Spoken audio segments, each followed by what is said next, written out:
摆脱美国傻脖子 C919 国产发动机完成1000小时非测试，为何让西方如此不安？当美国宣布断供 C919 发动机时，西方媒体集体高潮了，一片欢呼，仿佛认定中国航空产业这下要完了。可他们万万没料到，国产长江 100A 发动机已经完成1000小时非测试，各项指标都完美达标。这意味着中国自主研发的大型客机终于摆脱了对进口发动机的依赖。这场卡脖子与反击的博弈究竟藏着怎样的技术突围密码？国产大飞机的轰鸣声为何让西方如此不安呢？美国这次下黑手看时来是汹汹，实则暴露了他们内心的极度焦虑。你看 C919 投入商业运营才2年，就已经安全飞行超过 2.8 万小时，运送了157万人次的旅客，手里还握着1400架的订单。这成绩直接就威胁到了波音和空客在市场上的霸主地位。再加上之前中国对稀土等重要矿产实施出口管制，美国军工产业链被打得元气大伤，所以这次发动机断供，明眼人都能看出来，就是美国在报复特朗普发布的断供令。不过是把这场暗地里的技术博弈摆到了台面上，但中国可不是吃素的，早就做好了准备。在运20运输机改装的飞行试验台上，长江 100A 发动机已经悄无声息地完成了300次起落测试。这款发动机采用双轴直驱的先进设计，推力达到了14吨级，和美国 G1 与法国赛峰合资生产的 LEAPEC 发动机参数不相上下。可别小瞧了它长江 1000A 的推重比，比 LEAPEC 高出了整整 30%。更厉害的是，它的核心机用上了国产碳纤维复合材料叶片，和欧美同类产品相比，重量轻了500公斤，油耗也降低了 15%。这一系列数据可都是中国科研人员日夜攻关的成果。长江 1000A 的研发过程简直就是一场惊心动魄的技术豪赌。国家砸下200亿资金，60多家单位齐心协力，进行了长达 1.5 万小时的台架测试。从小小的单晶涡轮叶片到复杂的数字控制系统，每一个零件，每一项技术都完完全全是中国制造。这里面的技术突破难度超乎想象，说是地狱级攻关一点都不为过。就像中国航发之父刘大享院士说的，新中国连第2代民用发动机都没造过，现在却要从第1代直接跨越到第5代，这难度就好比让小学生去解微积分。可即便如此，中国科研人员硬是咬着牙，一步一步把不可能变成了可能。今年4月，长江 100A 在上海临港基地顺利完成了和 C919 的适配性测试，紧接着就马不停蹄地启动了验证飞行。这1000小时的试飞可不是随便飞飞就行的，从高海拔的高原机场到潮湿闷热的海上环境，从满载乘客的正常飞行到挑战极限载重，长江 100A 发动机始终稳如泰山，表现出色，而且它的维护周期延长到了2000小时以上， EAPC 多了500小时。这意味着航空公司使用 C919 的运营成本直接降低了 30%， 性价比一下子就上去了。这场测试的意义远远不止于技术层面。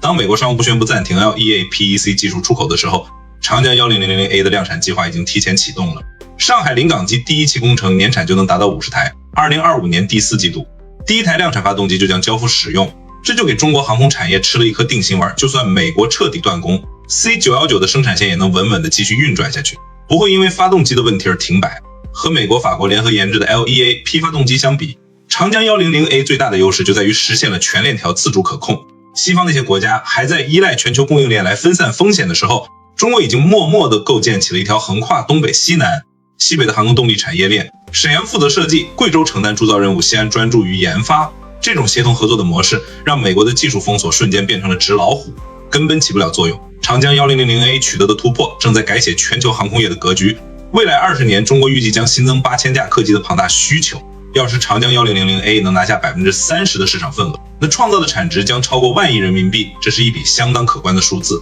更重要的是，它对整个产业链的带动作用十分显著。航发动力的总装产能提升了 50%， 万泽股份的高压涡轮叶片订单都已经排到了2027年，就连 3D 打印、陶瓷、机复合材料等新兴领域也跟着迎来了爆发式增长，行业发展势头一片大好。国际市场的反应最能说明长江 1000A 敌实力。越南民航局主动修改规则，挤 C919 进入越南市场开了绿灯。中东一家航空公司更是豪爽，一口气签下30架 C919 的订单，第1架飞机在2025年底就能交付。这些订单背后是对中国新长江 100A 发动机性能的高度认可，它的氮氧化物排放 EOA-PEC 低了 20%， 完全符合欧美严苛的环保标准，在环保方面表现十分出色。就连一向高傲的美国航空周刊也不得不承认，